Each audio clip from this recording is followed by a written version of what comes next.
நெல்லையிலே வாழும் காந்திமதி உன்னை நினைந்து தொழும் எனக்கு நீ ஏகதி.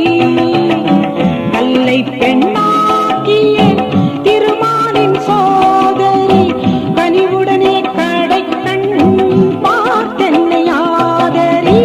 நெல்லையிலே வாழும் காந்திமதி உன்னை நினைந்து தொழும் எனக்கு நீ ஏகதி.